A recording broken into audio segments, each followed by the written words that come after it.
What's going on, everybody? Welcome back to Let's Talk Movies. I'm Brad. Now we go. And if anything is for certain after watching episodes 2 and 3 of The Walking Dead, The Ones Who Live, it's that Jadis has got to go. Like yesterday. She's turning out to be a character that I have a very large disdain for. I don't know about anybody She's else. she's definitely grown outside the love of a lot of fans, I'm sure. Yeah. And her and, as Rick says, her shit haircut. So which I love that we had a callback to that. Um, hmm so yeah, we originally I wanted to do a reaction to episode 2, and this week my entire family got hit with the flu, so that didn't happen. So here we are. The thing that's struck me about episodes 2 and 3 is the fact that we haven't dipped. Have you noticed that? Like the quality of the storytelling and the writing, it's still A plus hmm at the end of episode 3. And it doesn't look like it's slowing down. It looks like it's getting more intense. The CRM is like what a tangled web we weave, you know? Yeah. There's so many moving pieces and it's so large and there's so much going on there. It's hard to wrap your head around it sometimes. Yeah, it kind of And is. and to think about like the obstacles that they have in their path if they really want to escape, which I think is, as we see at the end of episode 3, like obviously Rick, spoiler alert again if you haven't seen either of these episodes, but I think I understand why Rick is starting to like lose hope, you know. Well, I I mean, he's really been he do. spent 5 years trying to escape and only to no avail. So why would you even like like with Michonne, like obviously seeing Michonne or Michonne finding Rick, it's obvious at the point now. It's like, okay, I finally found Rick, so let's get going. But Rick has already been like 5 years trying to leave, so Yeah. like he Yep. knows there's no hope, or Mhm. like he's already went through the grieving process of like there's no hope in getting out of here. That's But fair. Michonne still has that fire, Yeah. so I it's agree. tough for Rick to like get that fire back, I suppose. Yeah, definitely. Well, since you mentioned Michonne, let's just talk episode 2. Episode 2 was, one of the things that I love about the series is that even characters like Okafor, or hmm like as we met Bailey and Aiden and Nat in episode 2 when Michonne is kind of on the road. Another thing that's kind of blown my mind is the sense of time. Like it's weird thinking about how much time has passed since the bridge, when hmm Rick blew the bridge to save Alexandria and Hilltop and the Sanctuary and the Kingdom, and then to where we are when Michonne finds this nomadic group. We see, we this Which, was by the way, is teased. kind of cool. That was kind of cool. I thought that was kind of hmm neat too. Like that's something I could legitimately see happening, hmm A group Yeah. of nomadic people that survives by continuing to move. They don't, Just their going on the Oregon community. Trail. Yeah, basically, it's like the Oregon Trail of the zombie apocalypse. hmm Um, that was teased in the final episode Michonne was in, not in the series finale, but when she finds Bailey and Aiden in that episode, and we see that she meets Nat, she saves them, and these people constantly stay on the move, but they have weird rules, like they don't go back for people, and there's obviously issues with this group, hmm issues Well, it with goes with every group that you right, find. There's never going to be a perfect group. right, Even and Alexandria was not perfect. not at all. hmm It's funny. Like I said before, I'm rewatching it right now with my wife, and even like we're at the part where the Whisperer War is beginning, and it's Alexandria. None of the communities were perfect. Like they were all kind of arguing and bickering, and they didn't want to help each other, and like hmm the Whisperer War kind of made them help each other again. But you know, not that they're perfect, but a group of these people, led by Nat and Bailey and Aiden, decided, hey, this isn't working for us anymore. We want to go do something else. So after giving Michonne some supplies, they go off on the road with Michonne. We saw quite a few walkers in that episode, which I liked. I liked that, one of the complaints people had was that for a long time it felt like the walkers were just kind of in the background, like they weren't a real threat anymore. And I feel like the walkers are actually a threat. In Dead City, they felt like a threat. In the last season of The Walking Dead, they legitimately felt like a threat, you know. And I think they've done a good job of kind of redeeming themselves of that because at the end of the day, it's a zombie show. Like Hmm. we Well, want to see zombies, you I know? think they've like pushed more of like the hordes kind of situation. You know what I mean? Like there's Right. more hordes Yeah. out there than there are like small Mm-hmm. little zombies here and there. I think people were probably Yeah. like annoyed by the little zombies, so they were like, okay, so you want more zombies? So here you go. Here's a horde. Yeah, Yeah, yeah. Well, when Michonne stumbles upon Gasoline Man in the mhm. horde of like thousands of them, what did you think about the whole Yeah. concept of them like migrating? When they were talking about like Migrating. hordes of walkers basically like come together and migrate across the US like during different seasons. That's interesting to me, What it kind of makes them you seem know? more like a part of the ecosystem now, which is wild to think. You know what I Right. mean? Yeah, So but it makes it's sense though. Like it would, like I kind of get it because animals migrate. Like they'd be hmm following animal patterns and the hmm patterns of how humans change during, from the summer to the winter, and hmm like it makes sense, but it's still kind of strange. But it was cool at the same time. yeah, yeah. Um, but Michonne finds herself in a pickle as she does many times throughout this episode, No and kidding. they eventually come to her rescue. And the thing is, like, it's a shame about characters like Okafor and Nat and Bailey and Aiden and people that we've lost after one episode because they're really good characters. Like I I like know. them, like it was Well, like Nat. Oh yeah. my man, Nat was an OG, like for real, you hmm know. Really well written characters, very likable characters. They didn't just feel like throwaways. They felt like I thought when Okafor died, I was like, oh, okay, like I that's know. not what I expected. Um, and the way that this nomadic group was taken out on the road by the CRM, that was brutal. It's That's pretty maybe rough. one of the I think. most brutal things they've ever done on like in the franchise. Yeah, it is. I thought for a second that they like just were just like fucking dropping like airborne of the virus for a second, but then I realized like these Oh, gases were just killing them and they were just immediately turning to zombies and I was like, it's okay, yeah, now I chlorine, I got believe they said. yeah, it's chlorine and like that shit like I mean, I don't know how many days Michonne was like bedridden, but it was I tough. believe it was like a year. Like I think they spent a year. Like because we kept seeing that sleep. Wake up, What you sleep. We kept seeing the skylight, and it would Mhm. change seasons. It was snowing, and then it was fall, or it was fall. I don't know my seasons. I need to go back to first grade. It was fall, and then it was snowing, and then it was like you could tell it was Mhm. spring, and it was summer. Like it changed seasons like once or twice. So it was at least a year she spent like trying to get well after that happened. But I think we're starting to see the brutality of the CRM. You know, like they're not all that they claim to be the saviors of the world, but the things that they're Oh willing shit, to I never do. noticed that. Uh, well, they say that they're the saviors of the Mhm. world, but or even Jada says at one point, like we're the last light of mankind or something like. That. And it's like, bro, Mhm. but you kill people. What Like you trash literally commit propaganda. like Yeah. you literally wow, Literally? you clearly I don't know what I'm saying.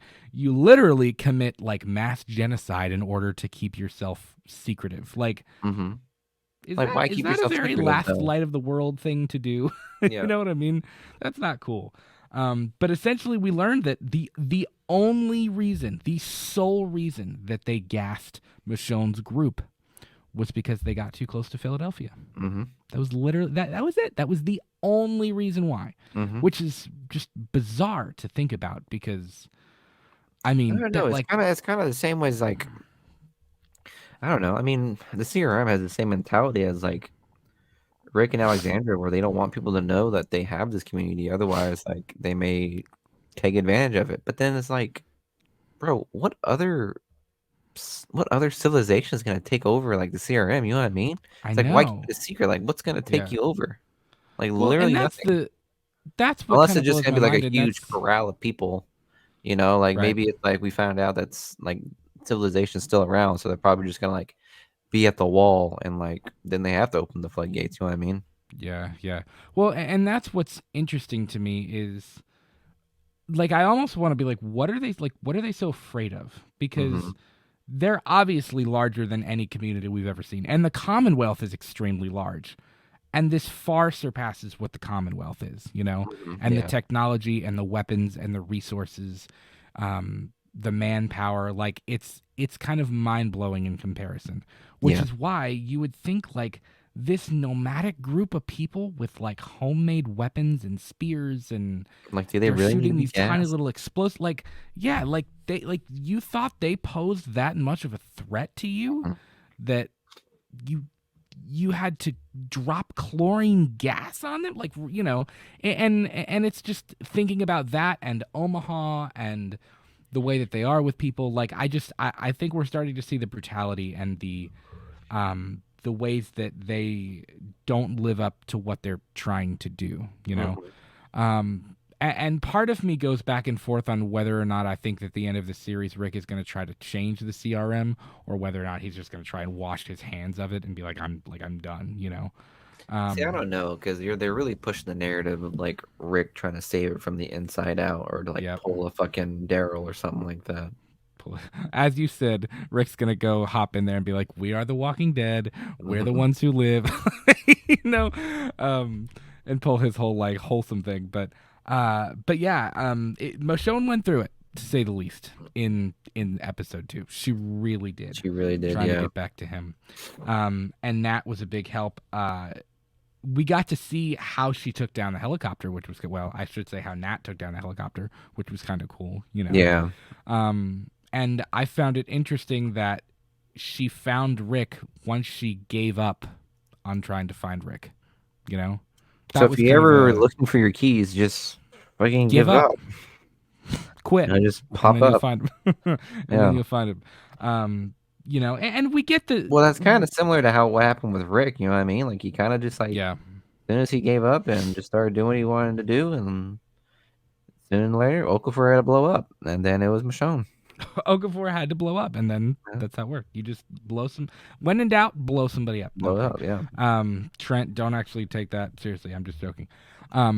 One of the things that I think the series is doing really well, and whether this is Rick or Michonne or even Jadis or Okafor or Nat, any of these characters, they're so well written that their emotions feel very raw and very real.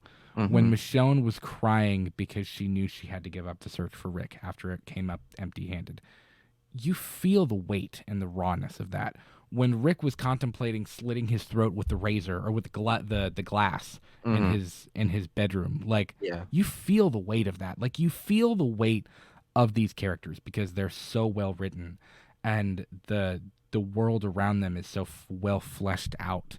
You know, um, which is why again, it kind of comes back full circle when we're looking at the weight and the scale and the Time that's cruelty of gone the by too, CRM. Huh? and the time that's gone by too. Right. Yeah. Like, there's a lot kind of compacting into these emotions. It's a very layered show, and I really very much appreciate that. What do you think of the Rick and Michonne reunion? The actual reunion scene when they embrace and kiss and love on each other. I thought that I was a found great that scene. I found it kind of like odd, honestly, because I would just like again, I know the town is really massive, but still, it's like you don't want them to know who they are, like Right. So it's like, why risk it? Yeah. But I mean, hey, look, if you ain't seen her in 5 years, I mean, I'd be all up in there too. So I Yeah. don't blame Rick at all. Yeah. Well, what I liked about that, and it shows how smart Rick is and how ahead of the game Rick is. I also thought it was kind of funny. Rick was like, he told Okafor on the helicopter before he blew up, before Hmm. they blew each other up. He was like, "I'm all in. I'm with you guys. I'm ready." And bro, as soon as Nat died, rip Nat, man, you were a Yeah, real one. As soon as the CRM agent kills Nat and Michonne runs over to him, bro, Rick sliced that guy's throat like he was a nobody. Like, you know what I mean? He went yeah, from being on his side to like, nope, like yeah, immediately. Um, but what I loved about that scene is that when Rick heard the helicopters and he knew that they were coming, when he immediately started like rattling off like everything she needed to do to stay alive, like give them a fake name, Don't tell them where you came from. Do you have anything that could lead them back to Alexandria or to any of the communities? Like don't tell them anything. Don't call them walkers. He said that's what I call them. Like That's such a things that small are little that detail that I would have I like know. noticed. But again, when we're talking about the scale and the the lengths that the CRM goes to investigate, to look into things, to keep themselves hidden, like that's it seems like a small detail like you just said, but like For them, it's like that would enough be a to like huge red flag, the fact that mhm, Rick calls them walkers but she also calls them walkers when everybody mhm. else has a different name for them. Yeah. That's a big deal, you know, and it goes to show that A, Rick is smart. Dude knows what he's doing. Yeah. And B, A and B, get it? Get it? A, that Rick is really smart, and B, that they're they're on their game. Like they're Mhm. if you have a secret, they're gonna find out about it. You know. Yeah. Um, but yeah, it was a great episode.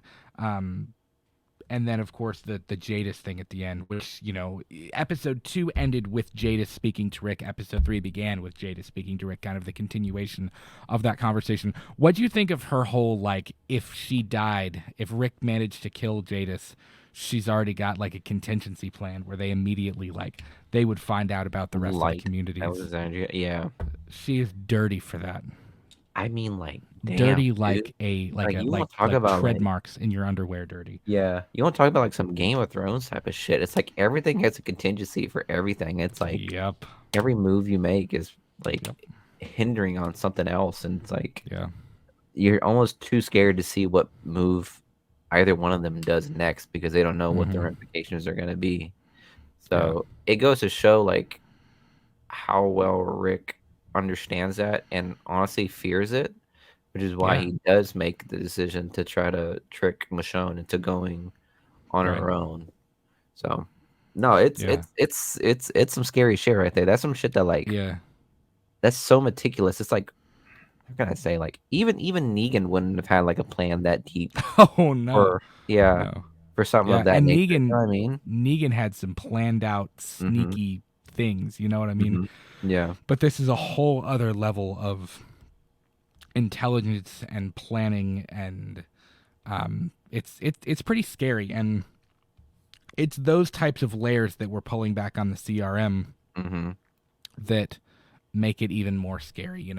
Oh yeah. There was a moment where somebody said, I believe it was when Michonne went out with Thorne and all of them on their team, to in the recon mission, that she said, if you click this sensor on your belt, any CRM helicopter within 300 miles will be able to locate you. And I was like, Did you not like bro, that? you can't run away. Like Yeah. like there's literally nothing you can do to get away from them. Yeah. And it's scary, and it's definitely a threat that we've never had to deal with on this show before. Um, do you think? Let me ask you this, because I thought it was interesting that not. I think from a perspective of Rick wants Michonne to escape, like the whole tricking her to escape thing.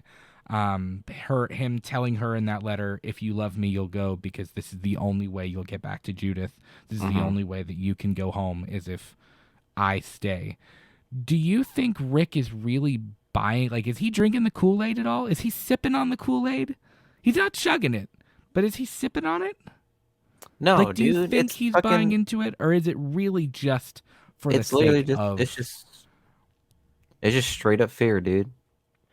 Like they seriously like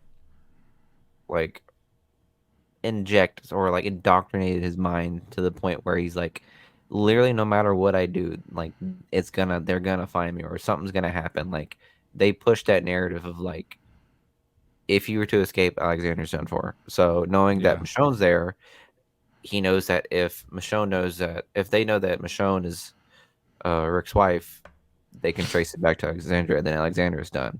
But if they were to run away, they would immediately find him, and then Alexandria would be right. done. So there's literally Yeah, nothing left you could do except do what Okafor did for Rick and pretty much vouch for um her. like dodge for her, yeah, kind of thing. Yeah, yeah. So it's funny how Well, like even after Okafor died, like both of them were trying to like live like take over like Okafor's place and things that he did for Yeah. Yeah. each one of them. I'll tell you, I'm not sure about Thorn after episode 3. I'm just not. I was like, okay, Thorn is on his side. Thorn's cool. She's a real one. I just don't know about her. I think she likes Rick. I think she's loyal to Rick. You know, at one point she I said, think she's probably you know, jealous. I think it's a he's my huge family. I think it's a huge love triangle between Jadis, Thorn, and fucking Michonne. Really? Yeah, dude, Well, I Jadis is continually undressing Rick in his oh yeah, with her Jadis wants eyes. him.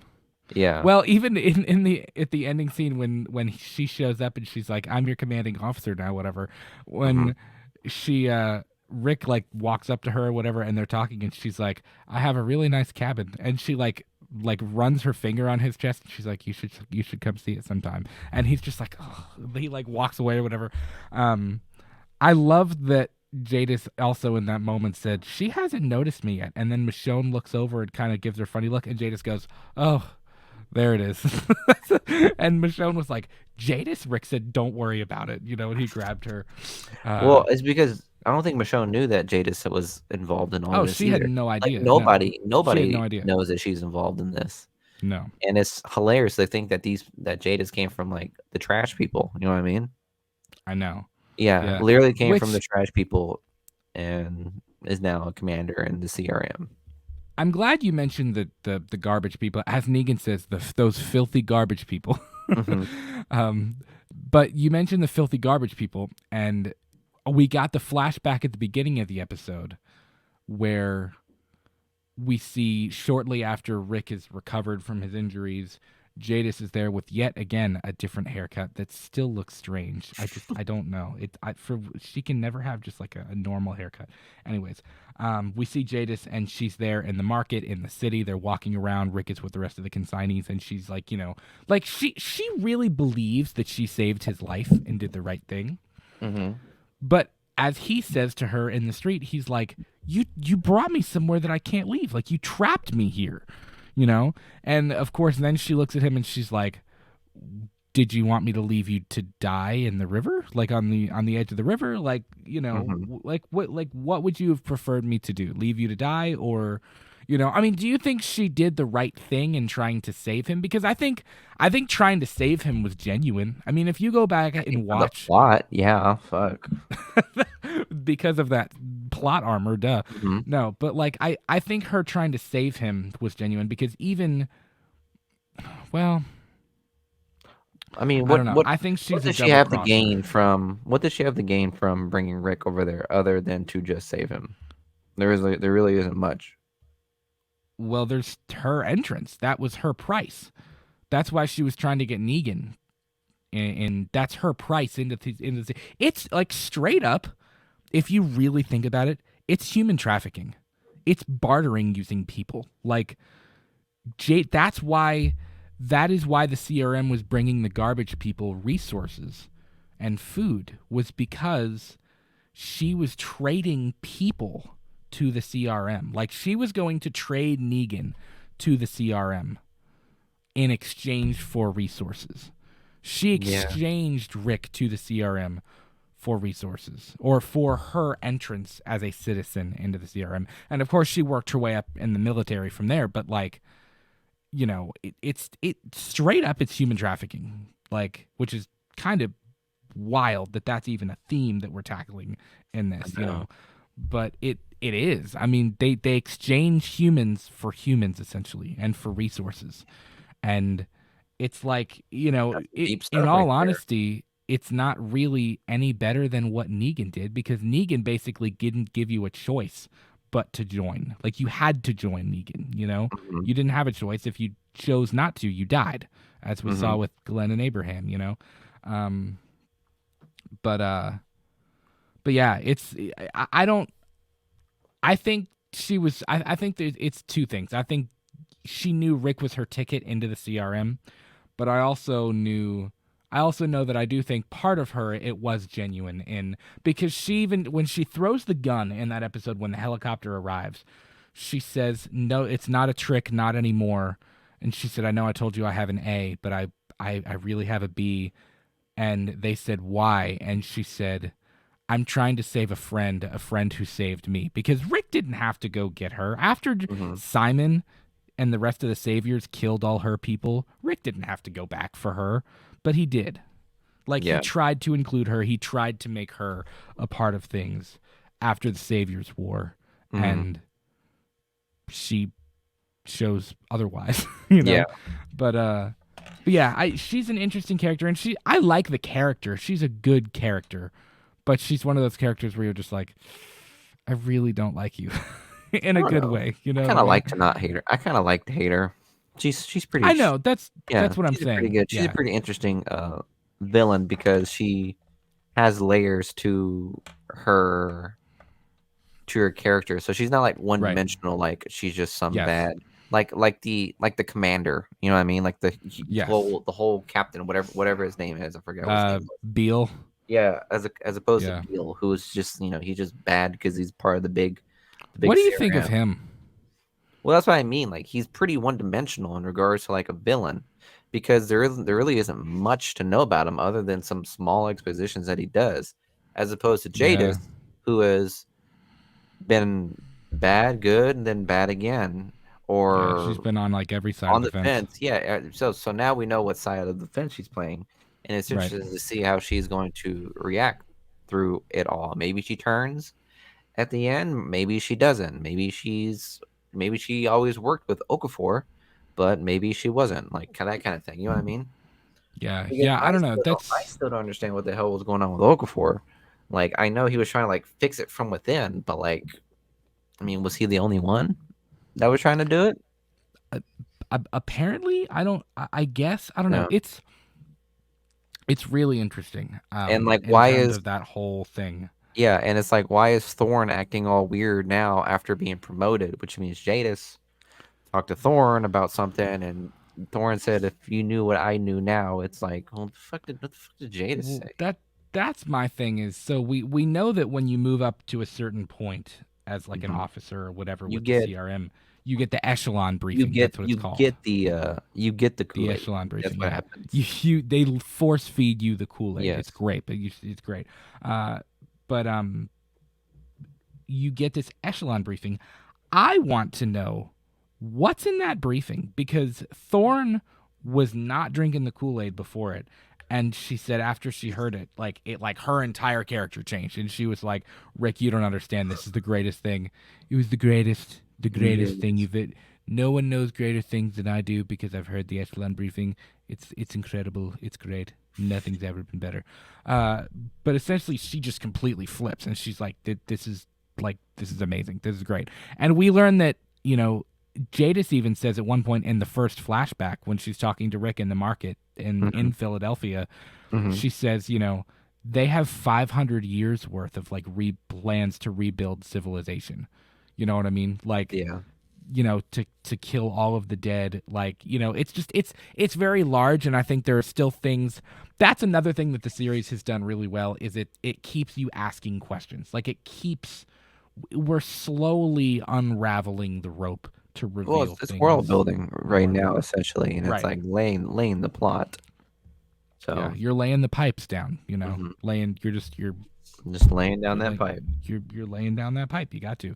Um but yeah, it's been really great so far. There was a moment. It's funny you mentioned the love triangle thing because if you think back to season 2, yes, season 2, there's a moment where Shane is out in the woods with Daryl and Rick.